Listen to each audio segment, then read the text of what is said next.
आज हमारी परम आदरणीय, परम श्रद्धेय, बाप समान बाबा के सदा नैनों में समाई हुई मीठी प्यारी गुलजार दादी जी, जिन्होंने कर्मातीत अवस्था को पाकर बाप दादा की गोद में समा गए।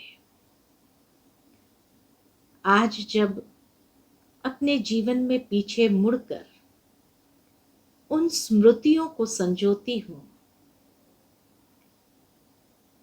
तो लगता है कि दादी मेरे लिए सिर्फ दादी नहीं, लेकिन एक फ्रेंड, फिलोसोफर और गाइड रही है। क्योंकि अव्यक्त बाप दादा से मिलन मनाने का सौभाग्य 1975 में सबसे पहले दादी जी के द्वारा हिस्ट्री हॉल में हुआ, परंतु उस समय इतना दादी जी के क्लोज आने का सौभाग्य नहीं था। परंतु जिस समय मैं 1980 में समर्पित हुई, समर्पण का एक निर्णय मैंने लिया, तो शाम के समय में जब मैं समर्पित हुई तो शाम के समय गुलजार दादी मुझे लेकर के चले कि चलो नक्की पैदल जाके आते हैं। नक्की तक हम पैदल गए।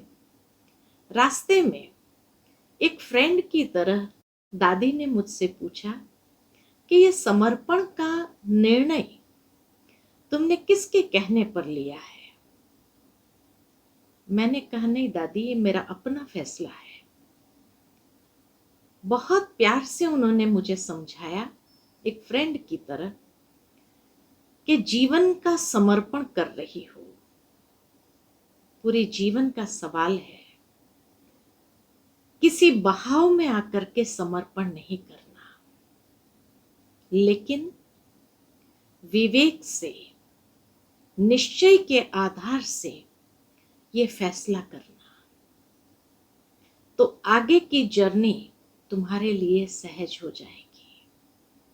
आज भी वो शब्द मुझे कान में गूंजते हैं जो दादी ने कहे थे कि जीवन का फैसला किस आधार पर लेना चाहिए। और आज कई बहनें जब मेरे सामने आती है कि हम समर्पण होना चाहते हैं, तो मैं उन्हें यही प्रश्न करती हूँ जो दादी ने पहले मुझसे किया था।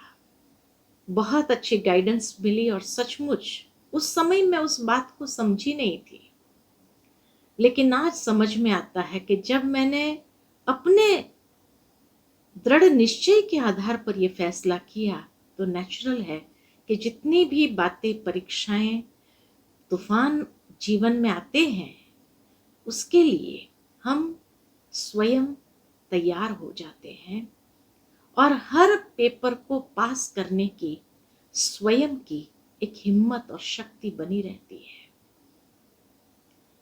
उसके बाद जब मैं सेवा स्थान पर गई विले पार्ला में, तो जब दादी जी को कैंसर डिटेक्ट हुआ और वहां पर आए थे ऑपरेशन के लिए, तो उस समय ज्यादा समीप आने का एक मौका मिला, क्योंकि दादी जी वहां पर लगभग 1 महीने से ऊपर रहे।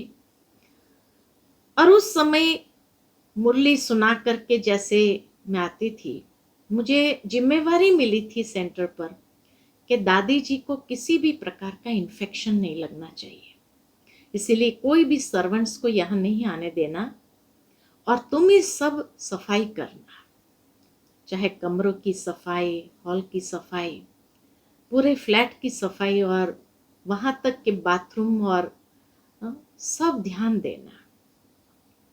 ये जिम्मेवारी जैसे ही मुझे दी गई, मुझे बहुत अच्छा लगा और तब से मैं मुरली सुनाकर सुबह सुबह ऊपर आकर के दादी जी से प्रेम से दृष्टि लेकर के फिर सफाई में लग जाती थी।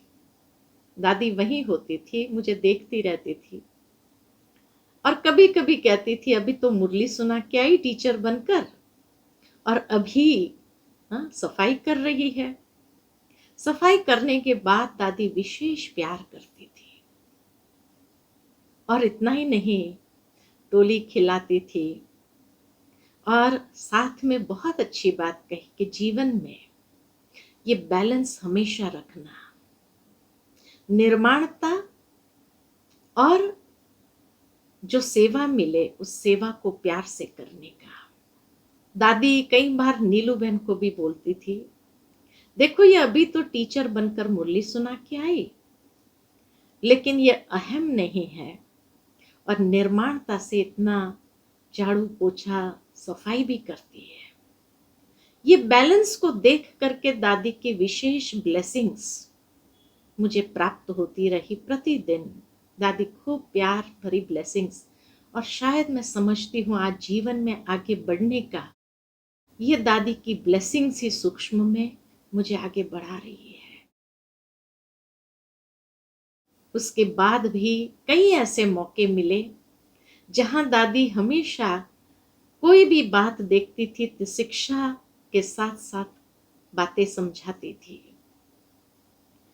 उसके बाद सेंटर से जब मैं मधुबन महायज्ञ में आई तो नेचुरल है सेंटर पर एक जीवन अलग होती है, मधुबन की जीवन अलग होती है। मधुबन तो एक बड़ा सागर है जहां अनेक प्रकार की बातें आती है। आरंभ में मुझे छोटी छोटी बातों में फीलिंग आती थी, कोई कुछ हंसी में भी कह जाता था तो भी मुझे फीलिंग आ जाती थी, मुझे रोना आ जाता था। एक बार मैं रो रही थी और दादी जी को जाकर नीलू बहन ने बताया कि आज उषा बहन रो रही है। दादी ने मुझे बुलाया और कहा, देखो तुम्हें मधुबन में रहना है या सेंटर पर जाने की दिल हो रही है? मैंने कहा नहीं, मुझे रहना है। तो फिर मधुबन में रहना है तो ये तो सागर है, तो सागर में तैरना भी आना चाहिए। कैसे तैरना है? तो दादी ने बहुत अच्छी बात सुनाई और कहा, देखो कुछ बातों को हंसी में उड़ा देना चाहिए, कुछ बातों को इग्नोर करो। कोई बोलते हैं, बोलने दो, उनका नेचर है।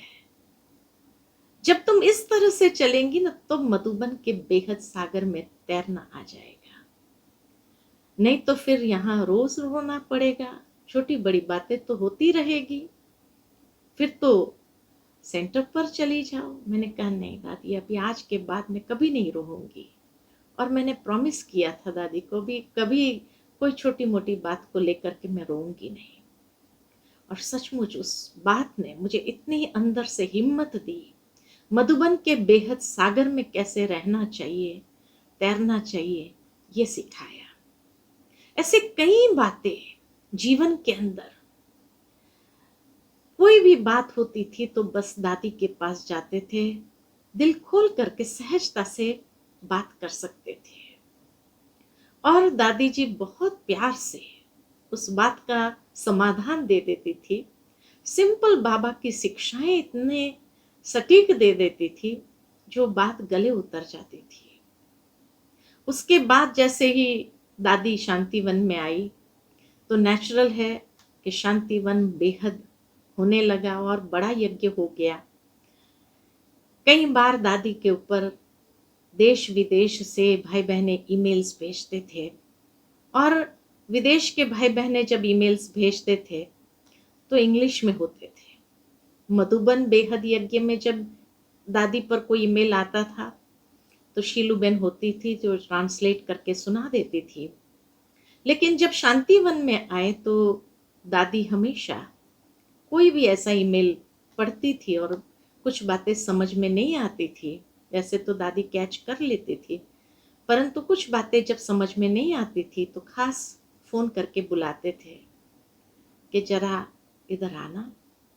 दादी का बुलावा होना और जैसे एक अंदर एनर्जी आ जाती थी और मैं तुरंत पहुंच जाती थी। बोलो दादी क्या सेवा है? दादी कहती है एक काम करो, यहाँ बैठो, ये पढ़ो और मुझे इसका सार सुना दो। ये क्या लिखती है। कई कॉन्फिडेंशियल पत्र होते थे, ईमेल्स होते थे, और वो जब पढ़ते थे दादी को मैं सार सुना देती थी। यह सारी बात डिटेल में भी अगर समझानी होती थी तो दादी के साथ बैठ करके सुना देती थी। लेकिन उसके बाद वो ईमेल में क्या बात थी, वो जिस तरह से दादी निरसंकल्प हो जाती थी, ऐसे हमें भी निरसंकल्प कर देती थी। वो बातें जरा भी याद नहीं रहती थी कि कहीं पर वो बात किसी को सुनाए या कुछ करे। ये दादी की शक्ति का प्रभाव था जो हमने महसूस किया कि जितना दादी निरसंकल्प होकर के उस बात को खत्म कर देती थी, जैसे वो शक्ति हमें भी प्रदान करती थी और हमारे अंदर से भी वो बात रिंचक रहती नहीं थी, सहजता से समाप्त हो जाती थी और हम फ्री हो जाते थे। कई बार कोई टॉपिक के ऊपर दादी को बोलना होता था तो दादी बुला करके कहते, इंग्लिश में अगर वो टॉपिक होता था तो कहते ये टॉपिक का मतलब समझा दो कि टॉपिक क्या है, ये क्या कहना चाहते हैं, किस बात पर बोलना होता है। और जैसे उस टॉपिक को अच्छे से हिंदी में कर देते थे तो दादी जैसे बहुत अच्छा अपना भाषण तैयार कर लेती थी। कभी पूछती थी इसमें क्या सुनाना चाहिए, ऐसे ही जैसे परीक्षा लेने के हिसाब से कि हम हमारी बुद्धि कितनी गहराई तक चलती है। हम अपनी रीति से कोई भी बात बता देते थे, दादी जैसे अपनी रीति से कोई वो उसी बात को बहुत अच्छे से स्पष्ट करते थे।